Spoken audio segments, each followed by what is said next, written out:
నమస్తే, welcome to hat TV. ఒక్క గుడి పాకిస్తాన్ ప్రభుత్వానికి నిద్రలేని రాత్రులను మిగిల్చింది. కంటి మీద కునుకు లేకుండా చేసింది. చివరికి ఆ ఆలయ బ్రహ్మోత్సవాలను కూడా ఆపలేకపోతుంది పాక్ ప్రభుత్వం. ఇక ఎన్నో ఆలయాలను ధ్వంసం చేసిన పాక్ సైనికులు మాత్రం ఆ ఆలయాన్ని టచ్ చేయాలి అంటేనే వణికిపోతారు. ఇండియా పాకిస్తాన్ పార్టీషన్ తర్వాత పాకిస్తాన్లో మత కల్లోలాలు జరిగాయి. లక్షలాది మంది హిందువులు పాకిస్తాన్ నుంచి తరిమివేయబడ్డారు. తమ ప్రాణాలను అరచేతుల్లో పట్టుకుని బోర్డర్ దాటారు. అప్పటికే జిన్నా నేతృత్వంలోని పాకిస్తాన్ పాలకులు హిందువు అనే వ్యక్తి తమ దేశంలో కనిపించకూడదు అన్నంత క్రూరత్వంతో హెచ్చరికలు జారీ చేశారు.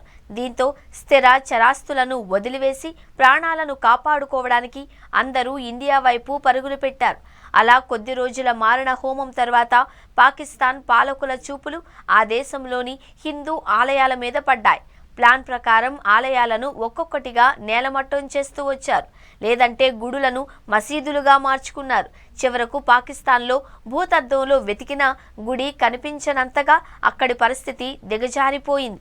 అయితే ఒక్క గుడిని మాత్రం అక్కడి ప్రభుత్వం ఏమీ చేయలేకపోయింది.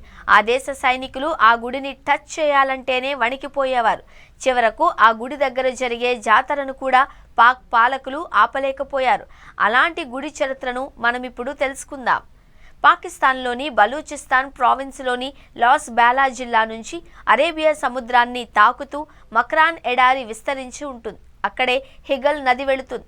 ఆ నది పక్కనే అభయారణ్యాలు వ్యాపించి ఉంటాయి. ఆ అభయారణ్యాల మధ్యలోంచే జై మాతా ది అనే నినాదాలు పెద్ద ఎత్తున వినిపిస్తూ ఉంటాయి. అక్కడే హింగ్లాజ్ మాతా ఆలయం ఉంది. ఇది పాకిస్తాన్లోని ఏకైక శక్తిపీఠం. ప్రపంచంలోని 51 శక్తిపీఠాలలో ఈ ఆలయం ఒకటి. సతీదేవి తలభాగం పడిన ప్రాంతమే హింగ్లాజ్ శక్తిపీఠం. అలాగే మన దేశంలోని రాజ్పుతుల కుల దేవతగా హింగ్లాజ్ మాత గౌరవించబడుతుంది. దాదాపు 2 లక్షల సంవత్సరాల నాటి ఈ ఆలయంలో అమ్మ దర్శనంతో పూర్వజన్మల పాపాలు కూడా నశిస్తాయి అని భక్తుల నమ్మకం. ఈ ఆలయం ఒక చిన్న సహజంగా ఏర్పడ్డ గుహలో నిర్మితమైంది. హింగ్లాజ్ మాత ప్రతిరూపంగా ఒక చిన్న రాయిని పూజిస్తారు. ఈ శిలను సంస్కృతంలో హింగులా అని పిలుస్తారు. అందుకే ఇక్కడి దేవతకు హింగ్లాజ్ మాతగా పేరొచ్చింది అంటారు. అయితే పాకిస్తాన్ పాలకులు అక్కడి మిలిటరీ వాళ్ళు ఈ గుడిని ఎన్నోసార్లు ధ్వంసం చేయాలి అని చూశారట. అయితే వాళ్ళు ఎన్నిసార్లు ప్రయత్నించినా సక్సెస్ కాలేదు అని, అదంతా అమ్మవారి మహిమే అని అక్కడి హిందూ భక్తులు చెబుతూ ఉంటారు.